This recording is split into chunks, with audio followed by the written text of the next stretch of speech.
voilà, bienvenue tout le monde. On est dans la dernière partie de notre webinaire focalinaire et c'est le moment de la troisième table ronde. Donc, comme on a dit au tout début, la troisième table ronde, c'est sur les dynamiques partenariales. Et pendant cette table ronde, vous aurez la possibilité de découvrir des projets et des initiatives qu'on a sélectionnées pour vous, en espérant que ça soit d'inspiration. Les projets, les initiatives sont de différents types, donc je vous les laisse découvrir. Et je laisse la parole à Pauline Pinault, directrice de l'ASBL Proforal, qui anime cette session. Voilà, bonjour à tous. Donc, bienvenue à cette troisième et dernière table ronde. Donc, l'événement focal, au-delà de la présentation de l'important travail qui a été réalisé, a souhaité, et vous l'aurez compris, je pense, pour tous ceux qui ont participé dès le début, mettre en avant l'importance, voire la nécessité de mener une réflexion transversale, perméable aux préoccupations, aux enjeux des différents secteurs, institutions et acteurs de terrain impliqués dans l'apprentissage du français des publics adultes allophones. On a repris tout un ensemble de recommandations. Je vais à présent mettre le focus essentiellement sur la sixième et rebrosser un petit peu la troisième et la cinquième. La recommandation numéro 3, elle met en évidence la nécessité de renforcer la collaboration entre le secteur associatif et les institutions, nous rappelant l'importance de la mission associative de faire remonter aux institutions des réalités de terrain, en faisant force de proposition. Ça, je pense que c'est important de pouvoir le rappeler parce que c'est tout l'enjeu de cet événement. La recommandation numéro 5, on l'a bien vu aussi dans la table ronde numéro 2, appuie quant à elle sur l'importance de rapprocher la recherche. Parfois hors sol, c'est Madame Gardiès de l'Université Paul Valéry qui utilisait ce terme, la recherche parfois au sol et les pratiques de terrain. Enfin, la dernière recommandation, et c'est sur celle-là qu'on va mettre un petit peu le focus à présent, elle prône la nécessité de sortir de la classe et de s'engager davantage dans des communautés d'apprentissage et donc des lieux d'échange de pratiques et de développement de nouveaux partenariats, qui inclut, et nous insistons beaucoup là-dessus, un quatrième acteur de cette transversalité, à savoir les apprenants eux-mêmes. Car encore trop souvent, les projets sont menés, sont pensés sans y impliquer les principaux bénéficiaires. Et donc, pour dès à présent initier cette dynamique partenariale, nous avons choisi de vous présenter 5 projets inspirants, 3 projets belges, une initiative européenne gérée par différents pays et enfin une initiative internationale. Je vais donc à présent laisser la parole aux 5 intervenants.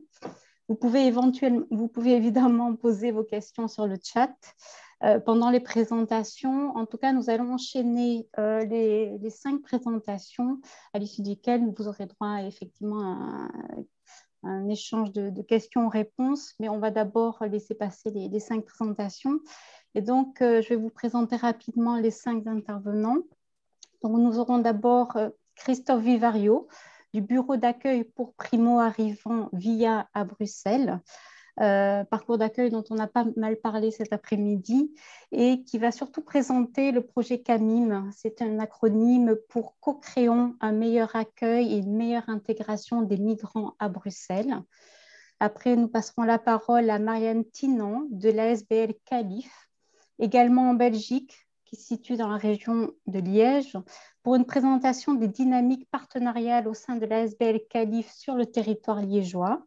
Enfin, Sarah Djelvé de l'ASBL Proforal en Belgique, pour une présentation de l'initiative Bruxelles-FLE, dont on a également pas mal parlé, et d'un projet européen de mobilité FLE+. Enfin, nous aborderons une initiative européenne présentée par Michel Mombeck de la Fédération Wallonie-Bruxelles pour une présentation de la plateforme EPAL et notamment des projets européens en relation avec l'apprentissage d'adultes, plateforme qui existe depuis 2015 et à destination de tous les professionnels de l'apprentissage d'adultes. Et enfin, Nancy Strom, qui nous a rejoint depuis les États-Unis et plus précisément de Seattle, de l'ESLA Network, pour une présentation du réseau Lesla qui promeut le partage de recherches et de pratiques pédagogiques dans le secteur de la littératie. Voilà, donc je vais à présent passer la parole à Christophe Vivario pour la présentation du projet CAMIM. Eh bien, merci Pauline, bonjour à toutes et toutes. Tout d'abord, je voudrais juste excuser Chloé Anger, qui était une des responsables de ce projet, qui était la chercheuse principale de ce projet, qui est malheureusement malade. Et donc, je la remplace ce jour. Est-ce que vous voyez bien l'image sur le... Ok, très bien. Donc, Christophe, oui, juste je dois le mettre en Parfait. écran. Merci. Voilà, comme ça. Voilà. Donc, comme disait Pauline, donc je travaille dans un bureau d'accueil pour primo-arrivants. Je suis coordinateur du parcours collectif et on a mis en place un projet qui s'appelle Co-créer un meilleur accueil et une meilleure intégration des migrants à Bruxelles, financé par la région Bruxelles-Capitale et en lien et en partenariat complet avec l'ULB et avec le Centre de recherche des relations migratoires et ethniques de l'ULB.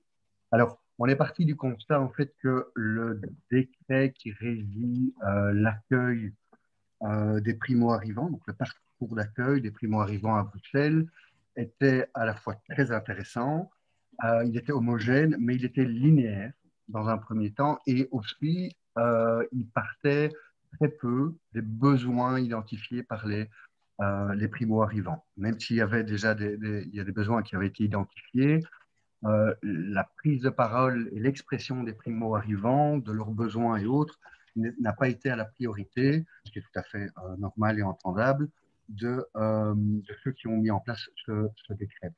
Et donc, c'est pour ça que ce projet est créé avec objectif premier de mettre les primo-arrivants au début et au centre de tous les questionnements par rapport à leurs besoins, à leurs problématiques et avec leurs idées et leurs actions.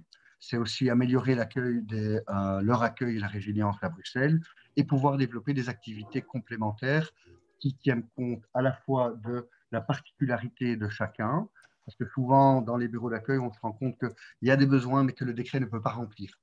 Il y a des réalités qui font face à, il y a des personnes qui font face à des réalités que le décret ne peut pas remplir et que le bureau d'accueil ne peut pas mettre en place dans le décret. Et donc, on a fait un consortium avec l'ULB et VIA avec deux objectifs. Le premier, c'était de faire une recherche autour de ça et renforcer aussi VIA dans l'idée de comment intégrer au mieux les primo-arrivants dans ce projet de parcours d'accueil.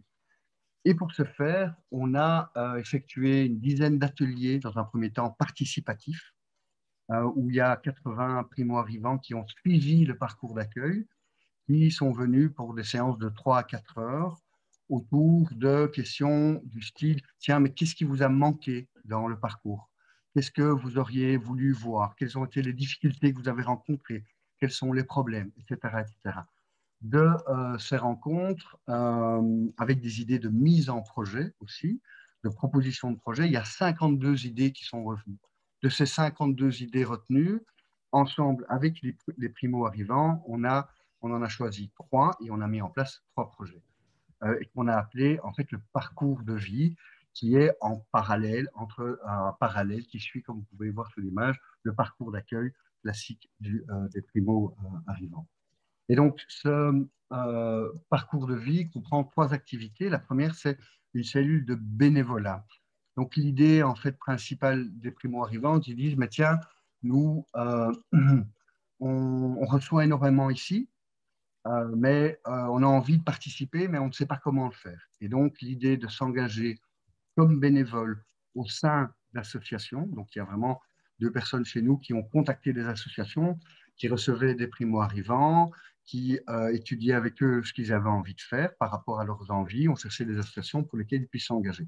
Ils ont dit, la plupart disaient en fin de recherche que, ça leur permet d'élargir leur réseau, améliorer leur confiance en eux, dans le sens où ils se sentent utiles, le fait de pouvoir aller 4 heures à l'ONE ou 2 jours 2 heures à la Croix-Rouge et autres. C'est quelque chose qui est très profitable. Et en 3, ça leur permettait d'améliorer leur français. Ensuite, il y a un autre module qui est le module de confiance en soi qui a été mis en place. Alors, l'idée était, on est parti d'idées de personnes qui disaient principalement, mais moi, quand je suis ici en Belgique depuis 3 ans, 2 ans, mon diplôme n'est pas reconnu. J'ai l'impression qu'en fait, je suis un incapable. Mes compétences au pays sont pas reconnues ici. Je comprends pas bien le français. Je suis un peu perdu. J'ai pas de moment pour moi, en un, pour réfléchir à ce que je veux faire. Et en 2, je me sens vraiment dévalorisé. Et donc, on a mis en place ce module avec l'idée, en utilisant la méthodologie du récit de vie, en partant sur les ressources que ces gens ont acquises au pays. C'est un peu faire le lien entre le ici et le là-bas pour pouvoir se projeter dans la vie. Troisième activité qui était mise en avant, c'était une maison d'immersion, c'est-à-dire apprendre comme une table de conversation, mais apprendre le français euh, de manière orale et pas comme au cours, justement, pas comme à l'école. Souvent, ils disent encore, à l'école, on apprend le français, mais on n'apprend pas difficilement à parler le français. Quand je rentre à la maison, mais je parle dans ma langue. Je parle dans ma langue avec mes enfants et autres, et donc, quelque part, je pratique très, très peu le français. Et donc, c'est 2 fois par semaine, entre 2 et 3 heures, avec des bénévoles bruxellois qui viennent autour d'un café, discuter, faire des activités autour de ça. Et on a créé aussi une valise pédagogique que vous pourrez consulter sur notre site internet. Il y a le lien que je vais adresser. Donc l'idée, c'était vraiment ça. Donc ça, c'est les 3 projets qui ont été mis en avant autour de cette recherche. Alors, l'élément principal a été vraiment la co-création, c'est-à-dire créer avec aussi bien les, euh, les employés de VIA, les accompagnateurs sociaux, les formateurs, que les primo-arrivants, arriver à créer ensemble un projet par rapport à leurs besoins. Et l'idée et la présence là de la chercheuse et l'intérêt d'avoir une chercheuse de l'ULB et du partenariat, c'est que ça nous a permis aussi de monter en réflexivité au fur et à mesure, mais en partant du terrain. On part d'abord du terrain, on voit les besoins et au fur et à mesure, on développe des outils. On se rend compte que le secteur, la chercheuse disait, mais tiens, au niveau académique, de faire des entretiens qualitatifs ou même quantitatifs, c'est très difficile avec les primo-arrivants. Et donc, elle a développé d'autres outils qui sont plus participatifs et qui permettent justement aux primo-arrivants, un, de se sentir à l'aise et deux, de pouvoir exprimer leurs envies et être écoutés. Donc voilà en quelques mots ce projet, avec l'idée que 2-3 idées sur les bonnes pratiques. D'abord, c'est pour permettre en fait à la fois faire des activités collectives et individuelles pour aller un peu plus dans les détails. De sentir en fait que les gens ont un contact informel avec les primo-arrivants, avec des personnes des projets, ce qui permet de se sentir vraiment en confiance. Et c'est ça qui est le plus important pour les personnes primo-arrivants qui disaient dans les résultats de la recherche, je n'ai malheureusement pas le temps de pouvoir les développer, euh, mais c'est l'idée que, un, on se sent écouté, on se sent en confiance et qu'on peut pouvoir petit à petit euh, se libérer d'une peur qu'on a de tout ce qui est institutionnel et autres. Voilà. Alors, je crois que j'ai respecté le temps demandé. Tout à fait. Merci Christophe. Et donc, je passe la parole à présent à Marianne Tinon de l'ASBL Calif. Oui, bonjour. En fait, je ne sais pas remettre ma vidéo, c'est l'animateur qui a la main. Ah voilà, ok. C'est quand même mieux qu'on me voit, je pense. Bonjour à tout le monde. Donc voilà, moi je vais partager aussi un PowerPoint. Alors, voilà, je pense qu'il est visible. Oui, Ok, donc moi je vais effectivement, donc CALIF, c'est une coordination d'associations liégeoises d'insertion et de formation, et donc elle a dans son cœur de métier le Marianne, travail. désolée Oui. tu peux mettre un plein écran parce que comme ça on le voit. Ah, ok, oui, pardon, excuse-moi. Voilà, merci. C'est bon? Ok. Non, c'est pas Non, encore. non, non, non, attends, voilà, voilà. Ok. Ah, pourquoi est-ce qu'il s'est arrêté? Attends, je recommence, mais je ne sais pas pourquoi.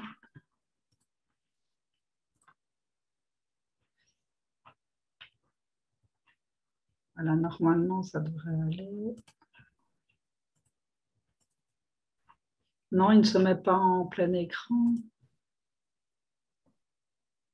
Je le mets en diaporama, mais... Ça va, c'est pas. Oui, Voilà, voilà. maintenant. C'est bon? OK. Donc, CALIF, c'est une coordination d'associations liégeoises d'insertion et de formation sur Liège. Et donc, aujourd'hui, je vais remettre en contexte, puisque notre cœur de métier, c'est de travailler en réseau avec les associations de terrain, mais aussi les institutions, et de développer un travail de collaboration. Mais donc, aujourd'hui, je vais mettre un focus plus spécifique sur le travail en réseau que nous menons pour l'inclusion des personnes étrangères dans le cadre de leur parcours d'insertion socio-professionnelle.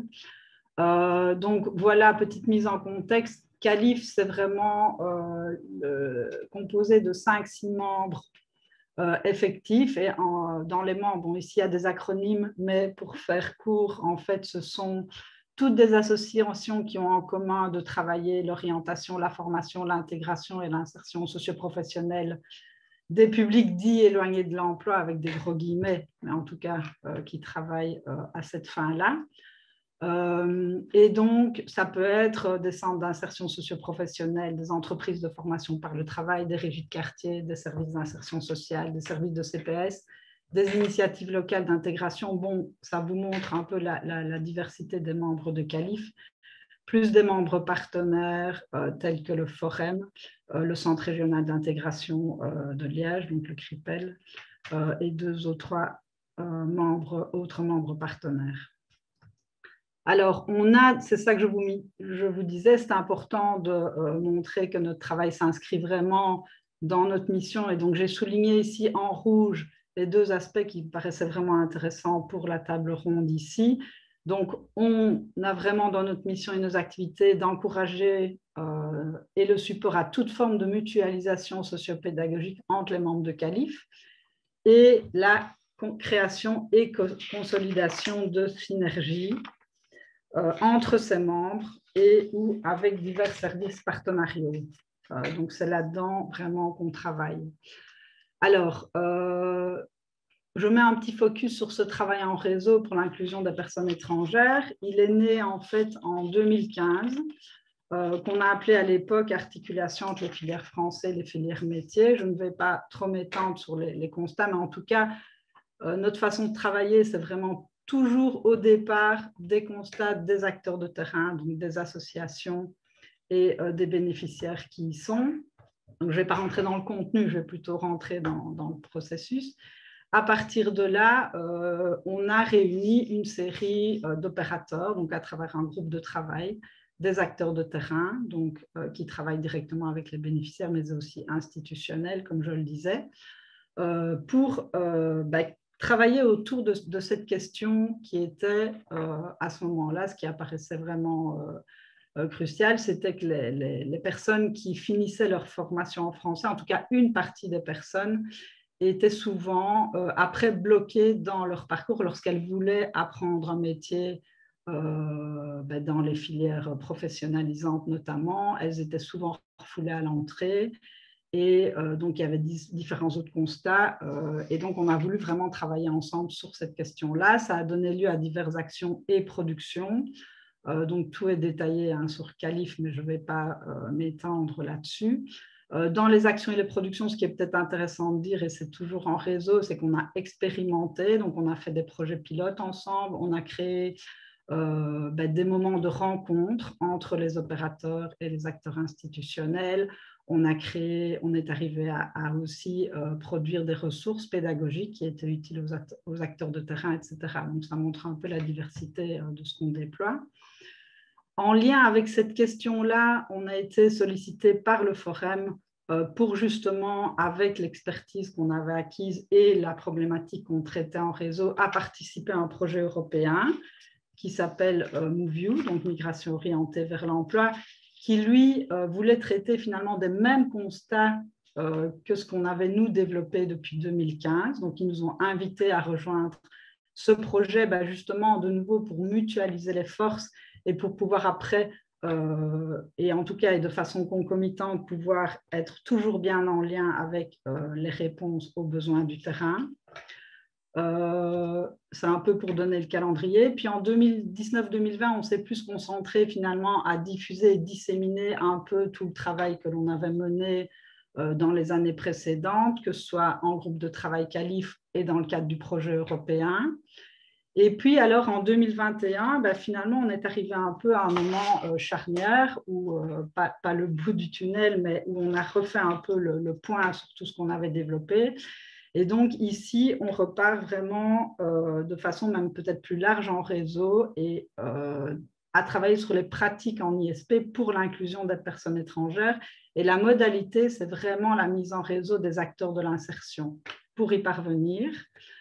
Donc, les modalités de travail en réseau, ce que je vous disais, on se base sur notre expérience, mais aussi on a intégré les recommandations de l'IRFAN, donc, qui est un institut qui travaille sur les migrations ici au niveau de Liège, mais je pense qu'il est connu de façon nationale et internationale, où clairement, voilà, c'est encourager les échanges de pratiques entre les professionnels et entre les structures qui jalonnent le parcours d'insertion, puisqu'on sait que les personnes, lorsqu'elles arrivent, vont être amenées à côtoyer différentes structures, différents professionnels, puisqu'on sait aussi que le parcours il est un peu saucissonné en fonction des domaines, mais également des financements. Et vraiment inscrire nos travaux dans une coordination horizontale entre les différents types de filières. Donc, on parle de personnes qui font de structures qui se chargent plus du parcours d'intégration, puis d'autres qui vont plus travailler la langue, puis d'autres qui vont plus travailler l'insertion professionnelle. Mais donc, à un moment donné, on s'est vraiment rendu compte que c'était important de générer de la transversalité entre ces différents acteurs-là et ces différentes pratiques. Et donc, c'était un peu, voilà, un petit diagramme qui récapitule un peu la façon dont on fonctionne maintenant. Ici, on a entamé ce travail en 2001. Donc, on a un comité de pilotage qui, lui, voilà, pilote le travail en réseau. Et donc, son travail, c'est vraiment d'identifier, de partager les pratiques, hein, d'échanger ce qui est fait, de les analyser, mais aussi de mettre en évidence les leviers, les points d'attention et puis de rediffuser. Suite à ça, on pourra développer des activités pour outiller les professionnels, mais aussi on a une part qui est de nourrir des recommandations qui viennent du terrain par rapport notamment aux politiques d'intégration et d'insertion. On trouve ça aussi très important de faire remonter ce que les acteurs de terrain constatent. Et alors nous, on ne va pas, ce n'est pas notre objectif principal, mais on va s'allier avec d'autres structures ou d'autres lieux de discussion pour plutôt appuyer certaines recommandations qui sont déjà faites dans d'autres lieux. L'idée, c'est vraiment de mutualiser les forces. Et puis, vous voyez en dessous, et c'est quelque chose qui, en fait, se nourrit et est tout à fait complémentaire, c'est qu'en parallèle, on expérimente des pratiques innovantes dans les associations, et notamment des modules de français à visée professionnelle. Ces pratiques qui sont expérimentées sur le terrain, bien évidemment, vont nourrir les travaux et la réflexion du comité de pilotage et inversement.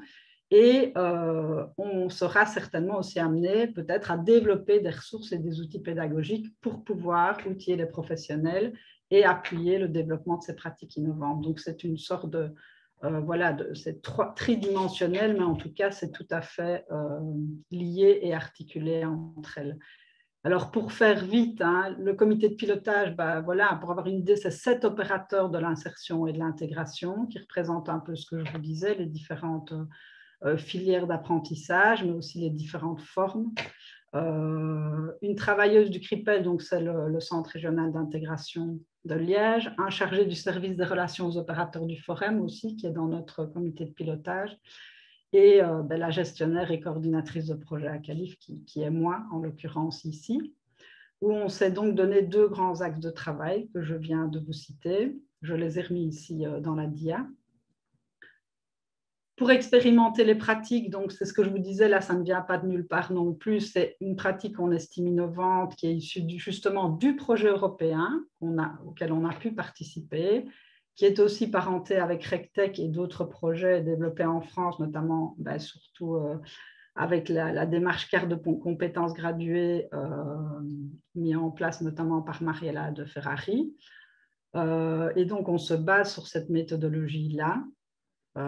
Et donc, c'est ces expériences que les associations sont en train de mener. Ici, j'ai voulu montrer comment on accompagnait un peu les associations.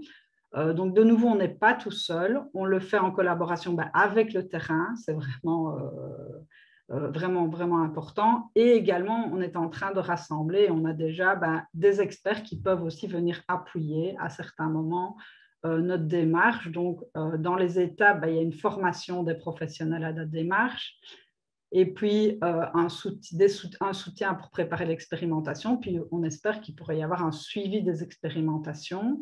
Donc, c'est ce que j'ai un peu mis ici. Donc, on fait une formation des professionnels à cette démarche-là, de nouveau à plusieurs. Et puis, l'année prochaine, elle pourrait être enrichie des témoignages des centres qui auront expérimenté cette démarche.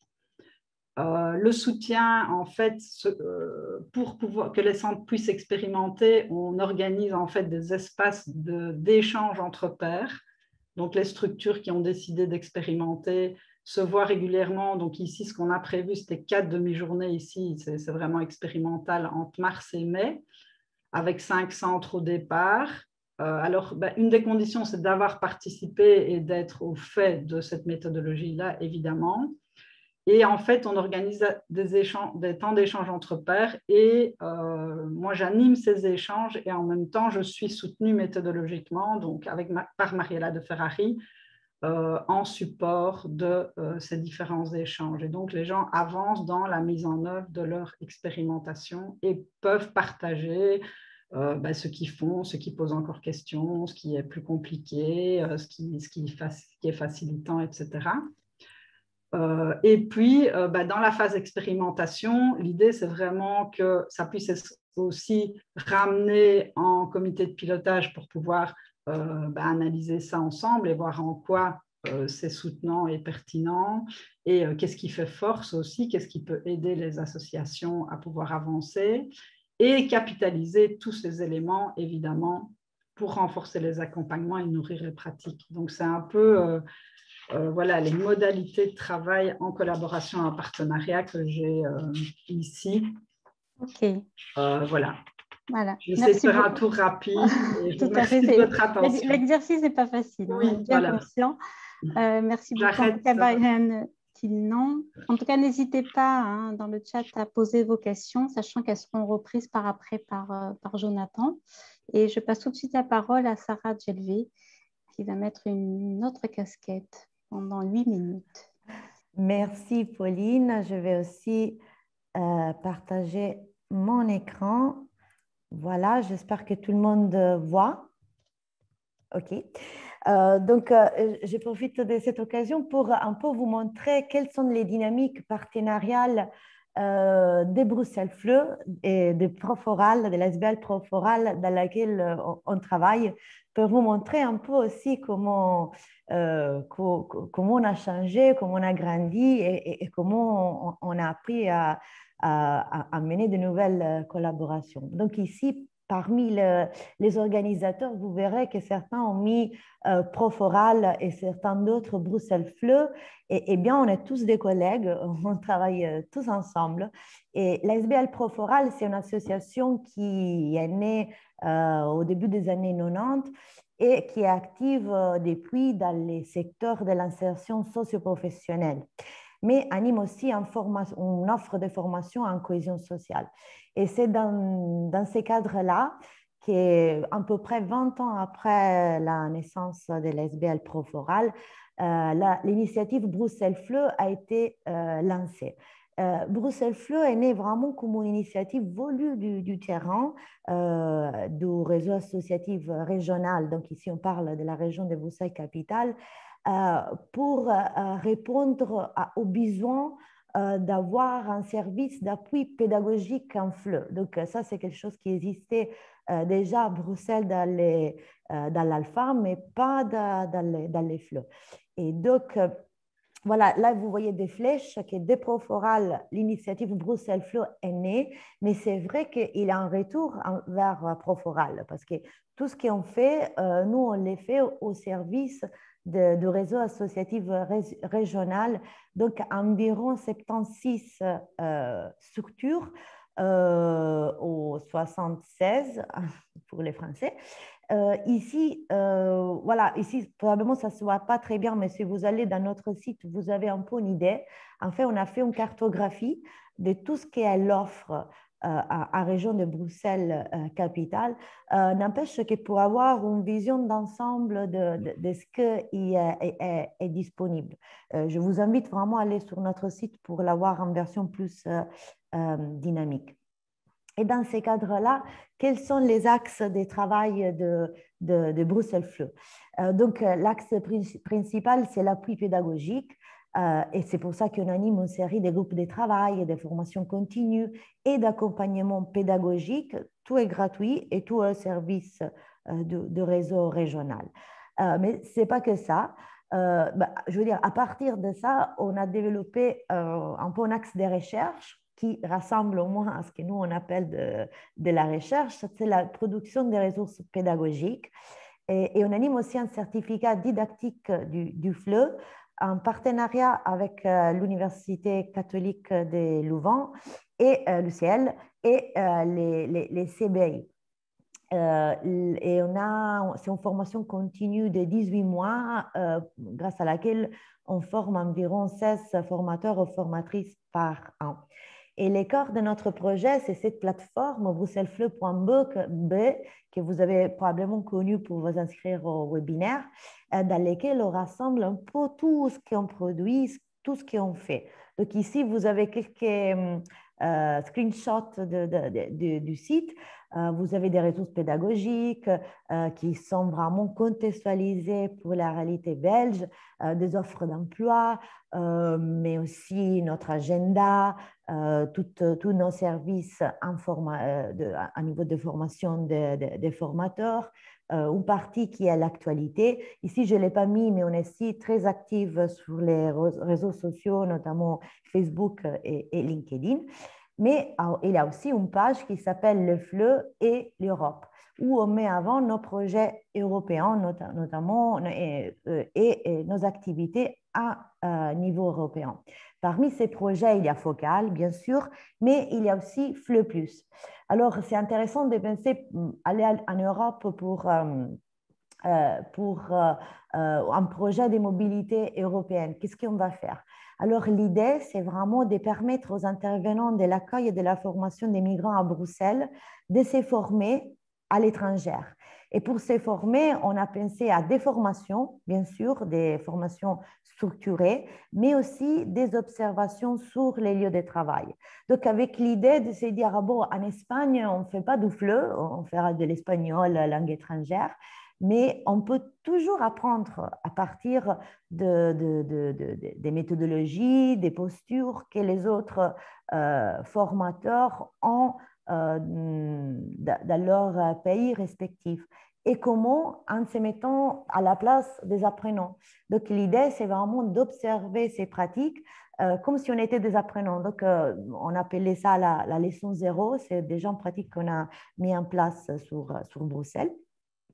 Et c'est ça l'idée, d'aller observer ces pratiques. Et on est très heureux d'avoir gagné un appel à offres Erasmus+, pour la mobilité.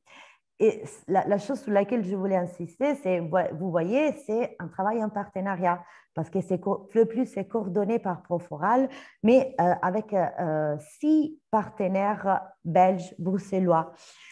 Et comment est née, ici vous avez les noms des partenaires du projet, et comment est née cette collaboration? Bah, tout simplement, à la pause café d'une des réunions de Bruxelles FLE, plusieurs formateurs, formatrices, coordinateurs, coordinatrices ont dit, mais ça serait intéressant, ça serait vraiment très bien de découvrir ce qu'ils font ailleurs, et si on peut apprendre de ça, et si on peut voir s'il y a les mêmes défis, les mêmes contraintes, et c'est peut-être trouver des solutions qui rassemblent en autres, ou des choses qui peuvent nous inspirer.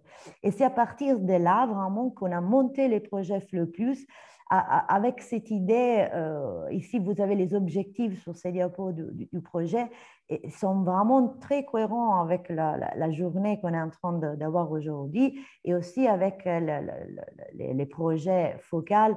Donc il y a vraiment une idée de faire lien, de faire réseau, d'améliorer l'offre de formation à Bruxelles, et de favoriser la professionnalisation du métier de formatrice ou formateur. Ici, vous avez à peu près les chiffres du projet FLE+. Donc, je vous ai dit, il y a 7 organismes bruxellois, mais il y a aussi 7 organismes d'accueil en Europe. Et comment on les a trouvés? Et c'est ici que voilà, la diapo, elle n'est pas géniale, mais c'est pour vous montrer que les échanges qu'on voudrait mettre en place, et aussi pour vous montrer qui sont ces partenaires. Donc, une partie de ces partenaires, il faut les dire qu'on les connaissait déjà grâce à nos activités, à nos travails, à notre profession. Donc, on retrouve les Radia, qui est aussi un partenaire du projet focal. On retrouve Édition Maison des Langues, et on retrouve l'ESLA, qui aussi est présente ici, mais aussi Scuole Migranti, qui c'est un réseau très similaire à nous en Italie. Mais ça ne nous semblait pas assez, on voulait découvrir quelque chose en plus. Et alors, on a essayé de profiter des outils que l'Union européenne met à disposition. Et on a trouvé de nouveaux partenaires. Donc, on a trouvé la European Learning Academy, et on l'a trouvé grâce à School Education Gateway, donc une plateforme où on trouve plusieurs offres de formation à l'étranger notamment. On a entamé une collaboration avec la commune d'Arendal en Norvège, et on les a découverts grâce à la plateforme des résultats Erasmus+. Donc, c'est une plateforme où on a tous les projets Erasmus+. Et là, on a trouvé ces possibles partenaires, on est rentré en contact et on a monté la collaboration. Et en plus, on a connu les collègues du CFA Jacinthe Carrillo et Vilaseca, qui sont en Espagne, en Catalogne. Je pense que Maria, une des collègues espagnoles, est ici aujourd'hui aussi, et je la remercie de participer. Et là, c'était très intéressant parce qu'on a vraiment découvert quelqu'un qui faisait des choses très similaires aux nôtres, qui avait des défis et des soucis très similaires aux nôtres, et des envies aussi. Et donc, bon, la crise Covid est tombée sur ces projets. On n'a pas pu partir à l'étranger, pas pour le moment au moins, comme on espérait.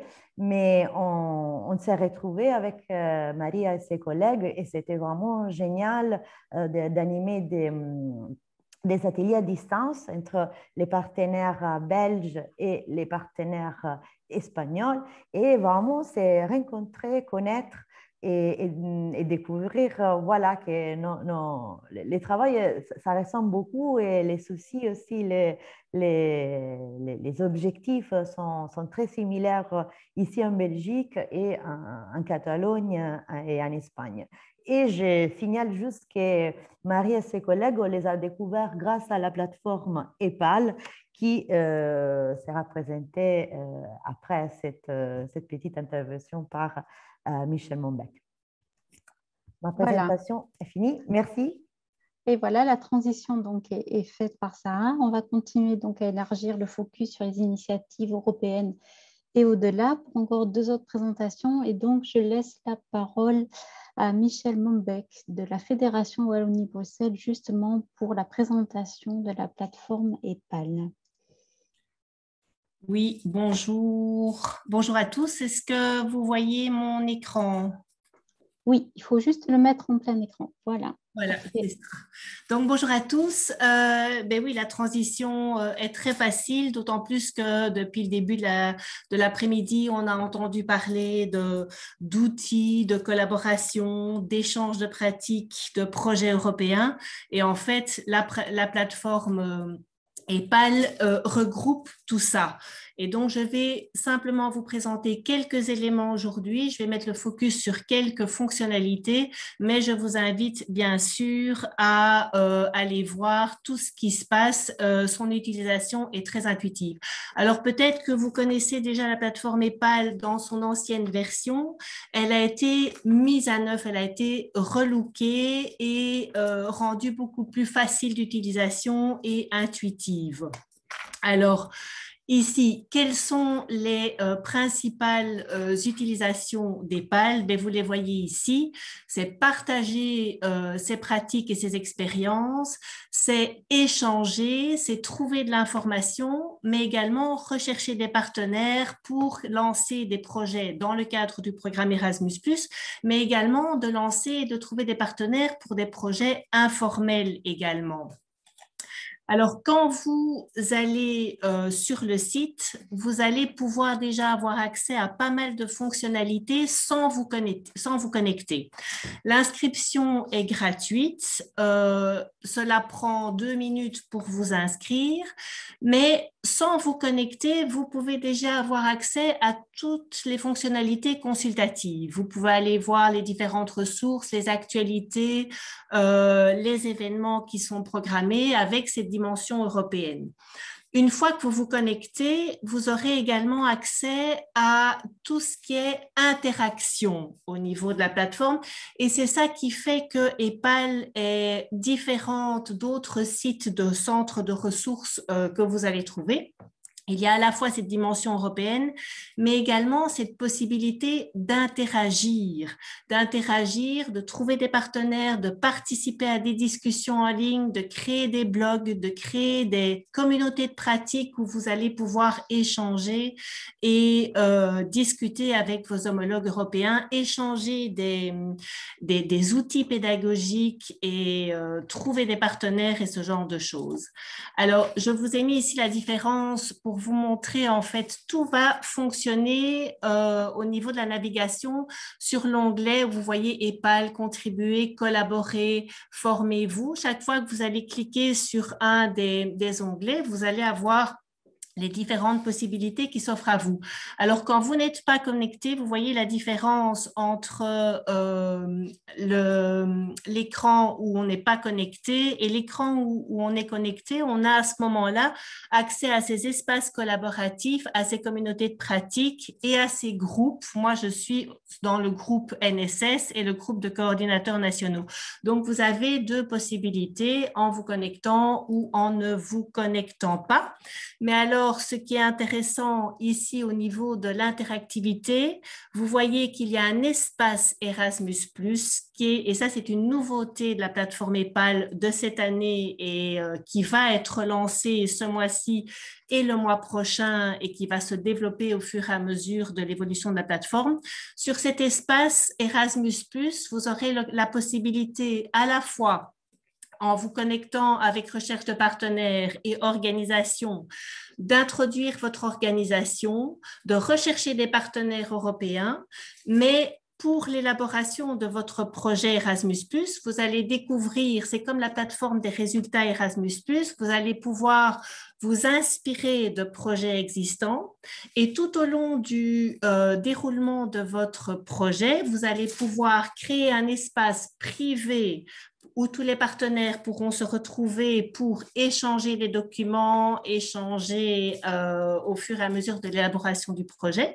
Mais vous aurez aussi la possibilité d'avoir un espace public afin de à la fois proposer les événements des résultats finaux, de proposer différents documents que vous voulez, dont vous voulez augmenter la disponibilité.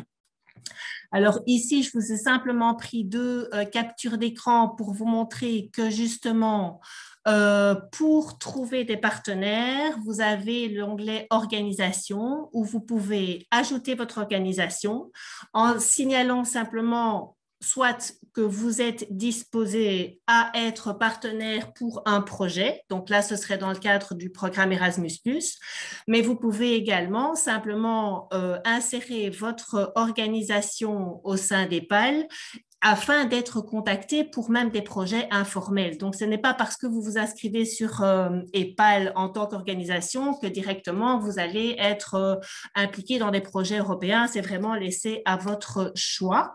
Et vous avez également la fonctionnalité recherche de partenaires où là, de nouveau, soit vous souhaitez trouver des partenaires au niveau européen pour l'élaboration d'un projet dans le cadre du programme Erasmus+, ou alors simplement trouver des partenaires de façon informelle pour échanger, collaborer, mais sans rentrer dans le cadre d'un projet Erasmus+. Alors, vous avez également la possibilité sur EPAL de vous former grâce à la participation à différents MOOC, par exemple. Et vous avez aussi d'autres initiatives qui favorisent ces échanges de pratiques. Et il y en a une qui a été lancée en 2020 qui s'appelait Community Stories.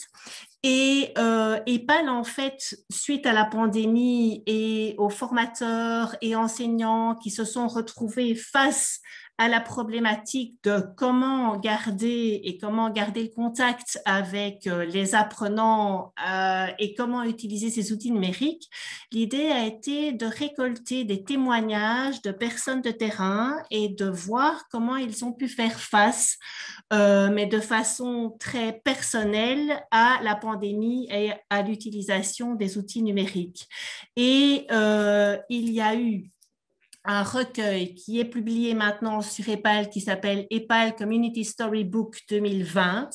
Le recueil de toutes ces histoires ont été publiées à la fois dans la langue maternelle de chacun des intervenants, chacune des personnes qui a proposé son histoire, et elles ont également été traduites toutes en anglais. Donc, vous avez l'exemple que j'ai repris ici. Et cette initiative est renouvelée en 2021. Donc, je vous invite vivement à y participer. Alors, je vais m'arrêter là par rapport à EPAL au niveau des fonctionnalités. À la fin de la présentation, vous avez mes coordonnées ainsi que les coordonnées de ma collègue et donc il ne faut vraiment pas hésiter à nous contacter si vous avez des questions. Mais EPAL, c'est aussi des réunions, des discussions, des échanges en dehors de la plateforme. Chaque année, EPAL Belgique, en collaboration avec les collègues germanophones et flamandes, on organise la Journée mondiale des enseignants. Et donc, vous allez retrouver les versions antérieures sur EPAL. Chaque année, il y a une thématique différente. On a mis le focus sur l'apprentissage des langues, on a mis le focus sur l'apprentissage tout au long de la vie. EPAL, c'est également les apéros EPAL. Alors, cette année, on a dû en faire un en ligne parce que la pandémie a fait que le présentiel n'était pas possible, mais ça nous a permis d'avoir les 5 experts thématiques français qui sont venus présenter le recueil qu'ils ont publié pour les 5 ans de la plateforme. Alors, nous avons aussi l'initiative des ambassadeurs EPAL, donc des personnes qui souhaitent participer activement à la vie d'EPAL et pour lesquelles des réunions s'organisent à travers l'Europe pour des échanges à nouveau. Et puis, ces ambassadeurs reviennent dans leur pays pour diffuser les informations, pour augmenter la visibilité de tout ce qui est mis en place. Il y a également la possibilité de demander un atelier et généralement, ces ateliers se font conjointement avec quelqu'un de l'agence Erasmus+, et donc ces ateliers permettent aux participants à la fois de naviguer sur EPAL, de regarder un petit peu comment publier, mais également d'avoir toutes les informations qui concernent, et cette fois-ci, c'est intéressant également puisqu'il y a la nouvelle programmation, donc le programme Erasmus+. Merci. Pardon?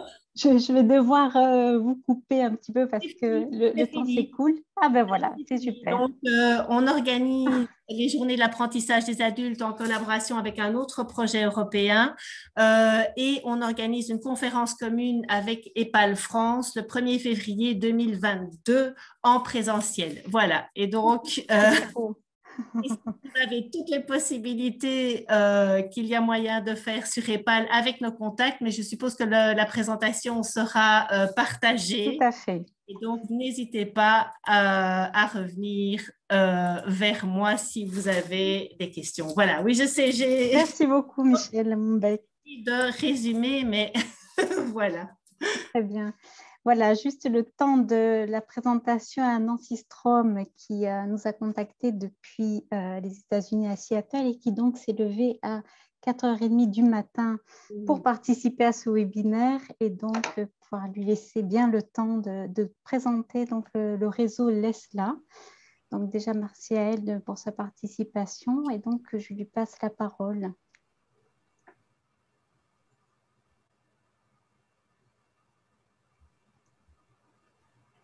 Nancy Strom, je ne sais pas si... Voilà, okay. magnifique. Je vais partager mon écran. Voilà, tout le monde peut Je vous laisse voir. la parole. C'est bon? Est-ce que vous voyez la vidéo? Oh non. On vous voit, vous. Non. Pardon? Il faut aller sur la petite flèche verte en bas où il est écrit partager l'écran, share de screen. Attendez. Attendez. Voilà, OK. Ah, oh là là. Ça va fermer. Je m'excuse. Je vais revenir. Hein. D'accord. On y compte bien. Ah, on a...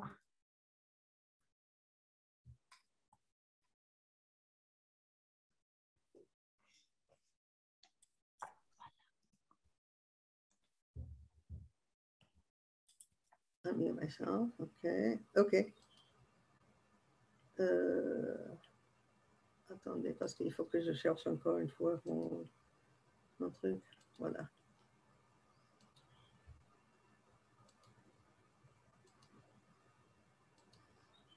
Et ça y est. Et je partage, mais je ne vois personne. Vous me voyez? On vous voit, mais on ne voit pas votre écran. J'ai un petit malheur, il me semble. Hein, parce que je ne bouge pas, n'est-ce pas? Vous m'entendez? Oui, on vous entend, Nancy, mais on ne voit pas l'écran. Donc, Oui. Il y a la petite boule bleue qui tourne, malheureusement. Ah, vous n'arrivez pas. Bah, peut-être vous la sentez de faire la présentation sans. Je peux essayer, mais sans partager l'écran. Vous pouvez voir. Ça va. Ah.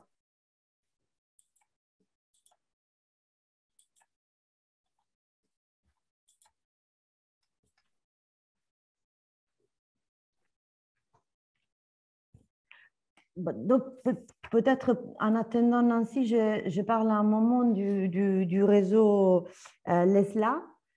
Donc, LESLA, ça signifie Literacy Education and Second Language Learning for Adults. Donc, c'est un réseau qui à la base est fort anglophone. Parce que ça naît d'un réseau anglophone. Et l'idée, c'est vraiment, ça revient dans toutes les interventions, de mettre à disposition des enseignants, des formateurs et des publics en formation. Voilà, merci Jonathan pour les partages. Une série de ressources et une série d'informations aussi qui peuvent l'aider dans leur travail. Donc, ici, ce qui est intéressant, c'est que c'est un réseau très élargi, notamment, bon, c'est assez ancré dans les mondes anglophones et notamment aux États-Unis, mais pas que, il y a une grande ouverture à l'Europe aussi. Et tout est fait par des personnes qui sont en fait dans les réseaux et qui collaborent, mais il n'y a pas une association unique derrière. C'est vraiment les travails à réseau qui marchent. Et une fois par an, ils organisent un symposium, donc un moment d'échange. Et aussi des présentations des travaux de recherche. Et une fois par an, c'est aux États-Unis. Un an, désolé, c'est aux États-Unis. Et ou en tout cas en Amérique. Voilà. Nancy est revenue. Oui, je crois que je suis de retour. J'espère que ça va marcher cette fois-ci. Voilà. Je fais juste une petite introduction. C'était bien. Et alors, problème. Oh là là. Bah, on est désolé, on avait fait toutes les preuves possibles, mais de temps en temps, il y a des petits soucis techniques qui peuvent arriver. OK. Mais sinon, Nancy, si vous n'y arrivez pas, peut-être vous pouvez nous présenter un peu comment est né l'ESLA, qu'est-ce que vous faites. Je pense que ça va marcher. Je peux partager mon écran? Oui, allez-y, s'il vous plaît. Mais je ne vous vois pas. Est-ce que vous me voyez encore? Oui, tout à fait. Okay. Bon, moi, oh, c'est dommage, oh là là. Je ne sais pas pourquoi ça ne marche pas. Mystère. Voilà. Bon, je vais peut-être commencer parce que autrement, ça va, n'est-ce pas? Bonjour à toutes et à tous. Très heureuse d'être parmi vous maintenant. Mais je suis Nancy Strom et je suis enseignante anglais langue étrangère pour migrants depuis plus de 30 ans à Seattle, sur la côte ouest des États-Unis. L'ESLA, je vais vous parler de l'ESLA et vous faire connaître un peu cette organisation. D'abord, l'ESLA, le nom, c'est Literacy Education and Second Language Learning for Adults. En français, apprentissage de la littératie et de la langue seconde d'adultes. La vision de l'ESLA, c'est d'apporter notre soutien aux adultes non ou peu lecteurs-scripteurs qui ont besoin d'apprendre à lire et à écrire pour la première fois de leur vie, et ceci dans une langue étrangère. Aussi, notre but, c'est d'encourager sur une échelle mondiale et avec un effort multidisciplinaire le partage de recherches et méthodes pédagogiques les plus efficaces et renseigner le réseau vis-à-vis de la politique linguistique. La gestion, c'est dirigé par un bureau composé de membres de plusieurs pays qui travaillent en tant que bénévoles. Les réunions sont virtuelles et en anglais. La langue officielle de notre travail, c'est l'anglais, pour réunions, annonces, etc. Pour les colloques, la majorité des séances sont en anglais, mais il y a également des séances organisées dans la langue du pays d'accueil. Et pour le blog, on invite la participation dans toutes les langues. Qu'est-ce que cela peut apporter au réseau? Des colloques annuels, diffusion sur le site, des notes, des séances et réunions des colloques, un site web, blog, médias sociaux. Vous trouverez ici des ressources pédagogiques, sites pratiques pour ceux qui travaillent avec nos apprenants, des programmes d'études, instruments d'évaluation et recherche. En préparant cette séance, j'ai jeté un coup d'œil au blog et j'ai trouvé qu'un ami et quelqu'un avec qui je collabore pour le travail l'ESLA, M. Christophe Portefin en français, a affiché des ressources au blog, des ressources en français venant de son travail. En fait, il devait être là avec moi aujourd'hui pour parler de l'ESLA aussi, mais il a eu un empêchement. Toutefois, je pense que c'est ce qu'il a affiché pourrait vous intéresser et c'est pour cela que je voulais vous le signaler. Pour les colloques, l'ESLA travaille avec des partenaires locaux pour l'organisation tels que des universités ou collèges, programmes d'enseignement d'adultes, etc. Vous voyez, l'ESLA, vous ne le voyez pas, mais l'ESLA Learners, c'est sur la diapositive. C'est un terme qui désigne les apprenants non ou peu lecteurs-scripteurs dont on vient de parler. l'ESLA, je répète encore une fois, l'ESLA Learners. Et c'est un terme qu'on voit de plus en plus. Pour les colloques, il y a des séances de méthodes pédagogiques, de recherche et de politique linguistique.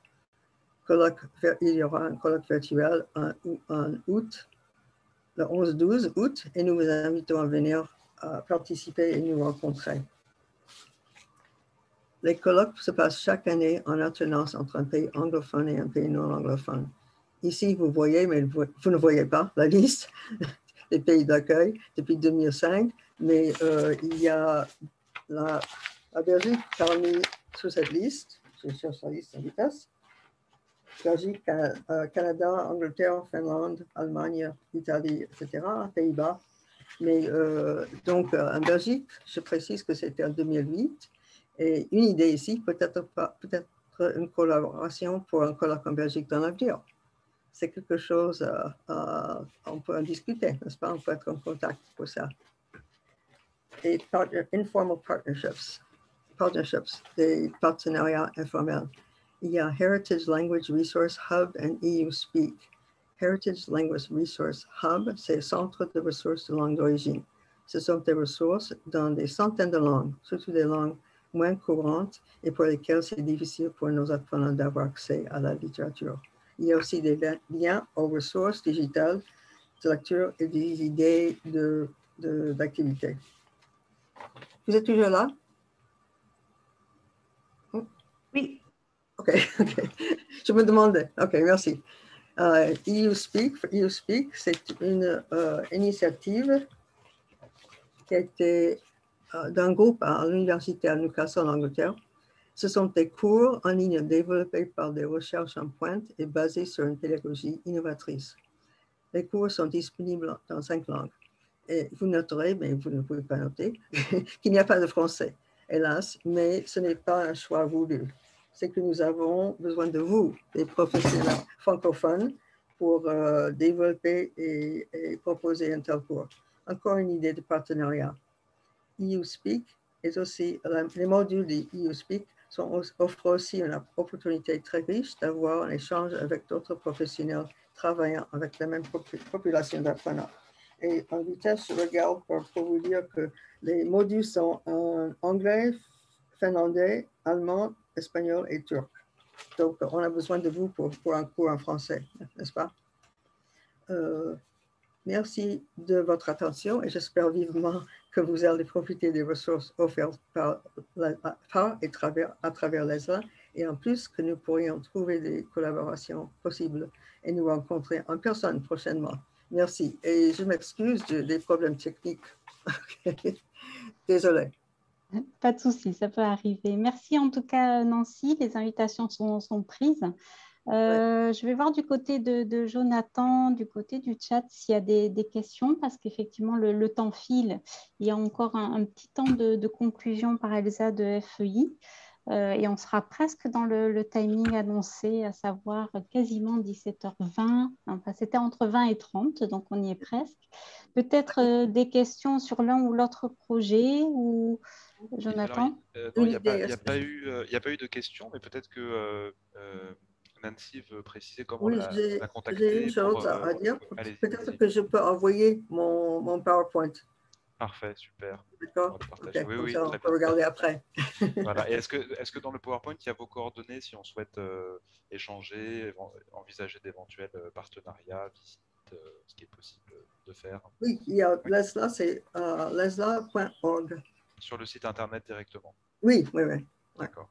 Voilà. Et donc, vous disiez, vous avez indiqué qu'il y a une partie blog, et dans cette partie blog, on peut vous envoyer des productions à mettre en ligne. C'est ça. Oui, ok. Oui. Super. Donc, on faut aller visiter votre. Et puis sur le PowerPoint, je vais mettre aussi mon contact, mon mail. D'accord? Merci beaucoup. Merci Nancy. Je rends la parole à Sarah peut-être pour la conclusion d'Elsa et merci à tout le monde pour votre participation. Oui, j'ajoute juste rapidement que comme vous avez vu, l'ESLA était un des partenaires de FLE+, et c'est vraiment dans cette idée-là de ne pas s'enfermer non plus dans l'effet, on fait du français, donc c'est inutile de les regarder ce qu'ils font en anglais ou ce qu'ils font en Italie ou en Espagne. C'est aussi de voir quels sont les points communs et pourquoi pas les divergences et voir s'il y a des solutions communes possibles. Je remercie Pauline et je remercie tous les autres participants et participantes de cette table ronde. Et je laisse la parole à Elsa de France Éducation Internationale pour un petit point de conclusion de cette demi-journée. Merci. Merci beaucoup, Sarah, et merci beaucoup à tout le monde pour avoir participé à ces tables rondes qui étaient très riches. Les discussions étaient vraiment très, très intéressantes et je pense que ça s'est vu aussi dans le chat avec toutes les interventions des participants et participantes également. Alors, pour essayer de faire un très rapide et court résumé de nos discussions, de ces tables rondes, il en découle pas mal de réflexions sur les différents besoins des apprenants. On découvre que, on met en avant le fait que les apprenants sont très hétérogènes, qu'ils ont des besoins aussi très, très variés, qu'il est difficile de pouvoir identifier une bonne manière, une manière très précise de pouvoir enseigner le FLE et l'alpha à ce public-là. Se posent également les problèmes de formation des formatrices et des formateurs de FLE qui manquent d'outils, qui le verbalisent même, on l'a même vu pendant la table ronde numéro 2, avec des outils très précis qui pourraient aider à s'adapter à ce public. Notamment, on a évoqué le fait que la distinction entre l'alpha et le FLE se faisait beaucoup sentir et qu'il était difficile de pouvoir affirmer le fait qu'il y ait des professionnels des deux en même temps et que c'était des questions qui étaient toujours en débat aujourd'hui.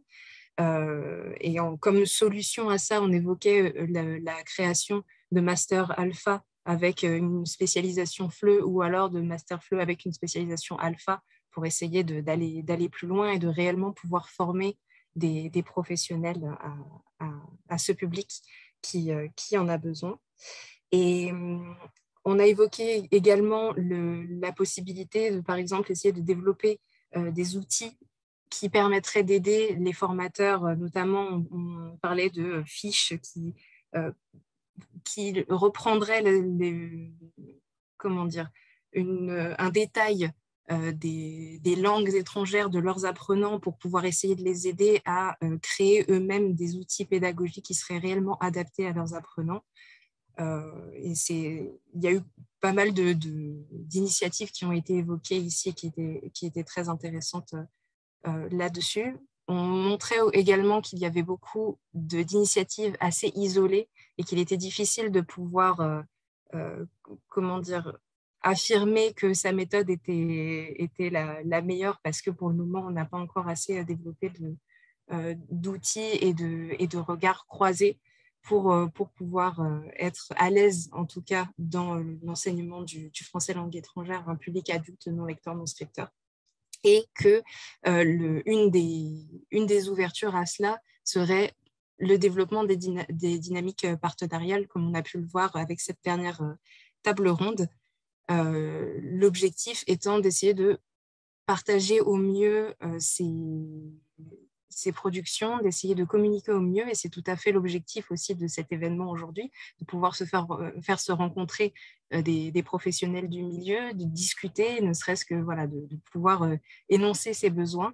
Je pense que déjà les discussions d'aujourd'hui ont pu faire naître des initiatives peut-être dans les têtes, ou des embryons d'initiatives dans les têtes de certains, et ça donnera aussi l'occasion de créer de nouveaux projets qui vont développer petit à petit des outils et qui vont aller vers une réponse aux besoins qu'on a évoqués aujourd'hui.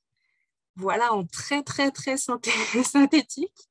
Je tenais vraiment à remercier tous les intervenants et les intervenantes qui ont participé aujourd'hui, et aussi à tous les participants qui étaient nombreux, qui ont participé aux discussions dans le chat et qui ont, je suis certaine, aussi appris pas mal de ces échanges très internationaux. Et je tenais également à remercier tout particulièrement toutes les personnes qui ont participé au projet de très près comme de beaucoup plus loin. Il y a pas mal de formateurs et de formatrices qui ont pu tester, comme on vous le disait, les fiches pédagogiques, les modules de formation. Nous avons eu des retours de pas mal d'organismes aussi autour de nous, le partenariat particulièrement, évidemment, qui a énormément travaillé sur ce projet. Et cette conférence finale est un point d'orgue un peu sur ce projet. Donc, un grand merci à vous tous et je redonne la parole à Sarah pour une ultime conclusion. Voilà, on a juste un dernier mot. Si tout le monde veut allumer du coup sa vidéo, c'est sympa, comme ça on peut tous et toutes se voir enfin. Bon, juste pour vous dire, vous allez recevoir par email voilà, un remerciement formel avec une évaluation du webinaire, donc une petite enquête de satisfaction qu'on va mettre en place pour avoir vos retours. Vos retours sont vraiment importants. Nous, ce n'est pas les webinaires événements en ligne qu'on anime et on tient vraiment compte des commentaires pour essayer de s'améliorer. Donc, apprenez-nous aussi parce qu'on est à l'écoute. Vous recevrez aussi les recommandations. Donc, les experts les ont déjà lues, mais tous les participants pourront les recevoir et elles seront publiées dans les jours qui suivent. Et bien entendu, tout l'événement a été enregistré donc, sur notre site, sur les sites de Bruxelles Flow. Bon, les temps de gérer un peu les post-productions, je cherche Benjamin, je le vois, il est là. Donc, les temps que Benjamin remet la main et vous aurez l'enregistrement sera en ligne. Et voilà, donc je vous invite toujours à regarder le site web des partenaires du projet pour rester au courant de, voilà, s'il y a des suites, une suite aussi des discussions qu'on a entamées aujourd'hui. Et un tout dernier mot pour remercier vraiment tous ceux et celles qui ont collaboré à la réalisation de ces webinaires. Donc, les collègues du FEI, Elsa et Clémence, les collègues du Radia, Mathias et Marie, mes collègues à moi, donc Pauline, Jonathan, Benjamin, Sabrina, et Julie qui n'est pas là, mais aussi tous les collègues de Proforal qui ont participé. Et un énorme merci à vous toutes et tous, parce que moi, je ne croyais pas que autant de monde aurait participé à un webinaire à distance alors que le monde se déconfine après une année d'enfer. Mais vous étiez là et donc vous nous motivez d'un côté parce que ça veut dire que ce qu'on fait, c'est intéressant, on va continuer. Et de l'autre côté, pour se dire peut-être la prochaine fois, on se verra en vrai. Donc, encore merci et bonne soirée à tout le monde. Au revoir. Bonne soirée. Merci.